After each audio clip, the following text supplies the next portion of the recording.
Assalamualaikum warahmatullahi wabarakatuh. Perkenalkan, nama saya Zulfi Muhammad Fauzan dari kelas C5. Di kesempatan kali ini, saya ingin membahas seputar materi-materi pendidikan agama Islam yang sebelumnya sudah kita pelajari. Dan materi yang pertama yaitu Ta'rif al-Insan atau pengenalan manusia.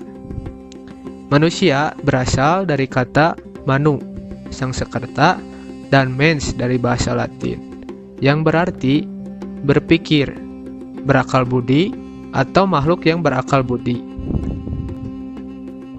Secara istilah, manusia dapat diartikan sebuah konsep atau sebuah fakta, sebuah gagasan, atau sebuah realitis.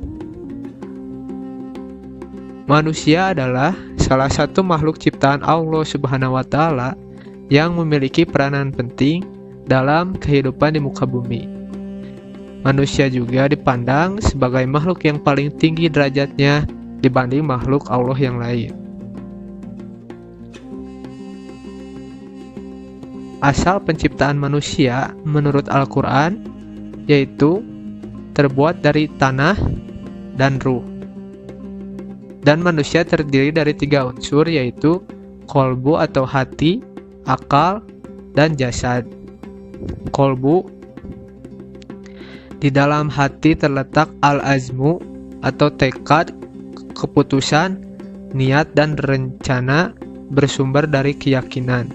Disinilah letak takwa itu sebagaimana disabdakan oleh Rasulullah SAW. Dan yang kedua ada akal atau al-aql. Akal termasuk karunia Allah yang terbesar bagi manusia. Karena dengan akal inilah kemudian ia menjadi makhluk yang paling istimewa. Dengan akal itu manusia dapat memahami berbagai hal yang Allah ajarkan kepadanya. Dan yang ketiga ada jasad, sebagai pelaksana apa yang telah ditekadkan oleh hati dan direncanakan oleh akal. Tanpa jasad, tekad dan pengetahuan hanya akan menjadi impian dan teori yang kosong. Dan untuk apa manusia diciptakan? Yang pertama, untuk ibadah. Dan yang kedua, untuk menjadi khilafah. Dan apabila kita melaksanakan 2 perintah itu, maka Allah Subhanahu wa Ta'ala akan menyiapkan surga dan kebahagiaan untuknya.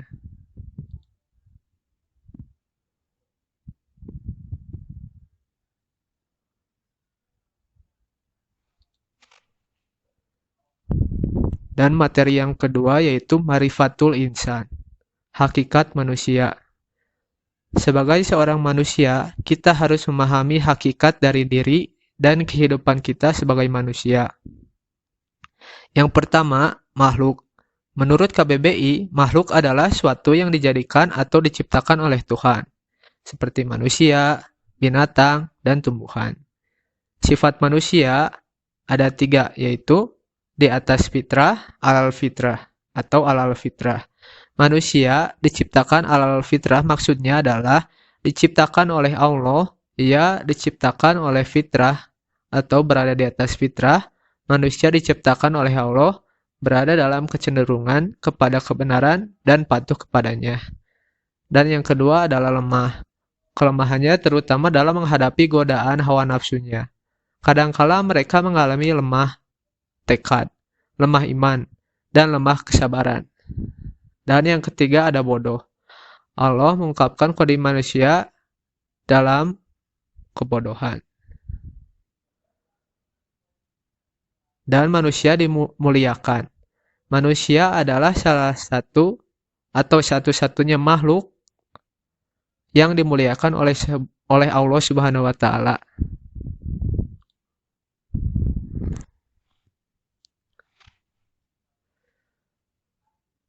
Namun nomor 3, manusia pula dibebani. Manusia adalah makhluk yang dibebani dan juga dimuliakan oleh Allah Subhanahu wa Ta'ala. Dan Allah juga membebaskan manusia untuk memilih apakah ia akan iman atau ia akan kufur.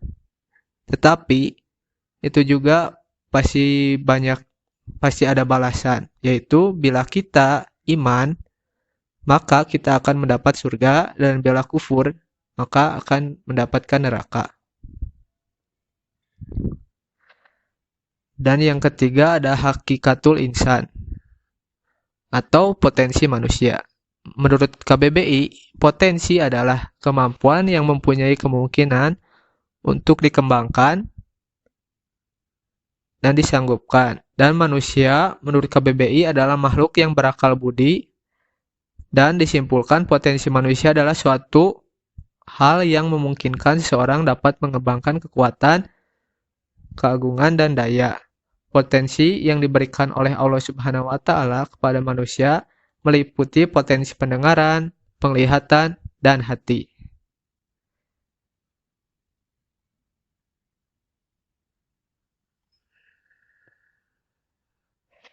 Dan yang kedua ada al-maruliyah atau tanggung jawab.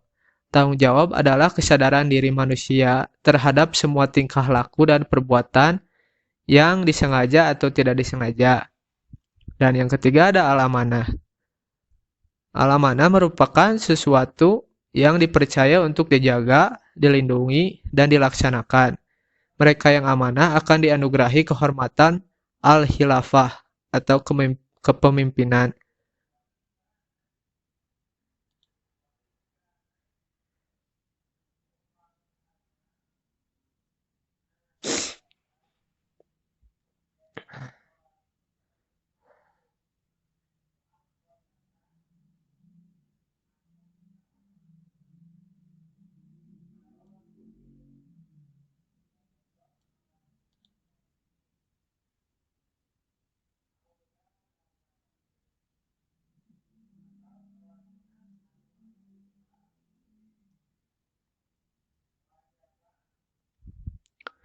Dan yang keempat ada nafsul insan atau jiwa manusia.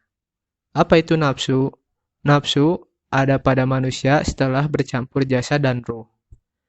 Terdapat 3 nafsu, yaitu nafsu matu'inah, nafsu iwalnaliyah, dan nafsu amaroh. Dengan adanya nafsu, seseorang manusia bisa menjadi mulia dan hina, tergantung bagaimana cara dia mengendalikan nafsunya.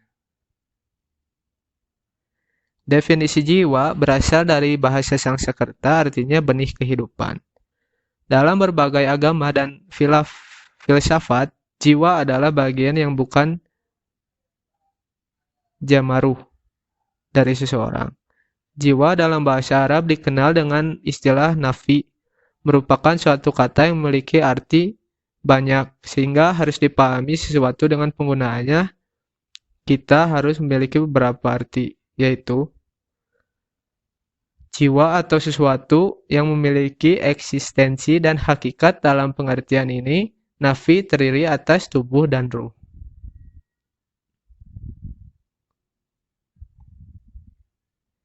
Dan yang kelima, sifatul insan, sifat-sifat manusia. Manusia adalah makhluk yang terbentuk dari banyak sifat yang membentuknya secara umum dibagi menjadi 2, yaitu sifat kebaikan dan sifat keburukan. Sifat manusia sangat ditentukan oleh intensitas dan efektivitas usahanya dalam melakukan takziyatum nafs, karena tidak dapat dipungkiri bahwa manusia diciptakan dengan membawa 2 potensi yang berseberangan.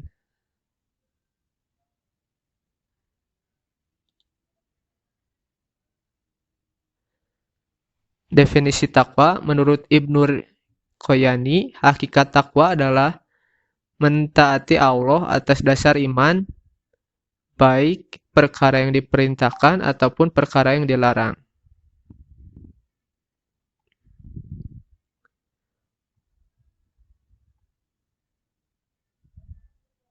Mungkin sekian saja penjelasan singkat dari saya. Terima kasih. Assalamualaikum warahmatullahi wabarakatuh.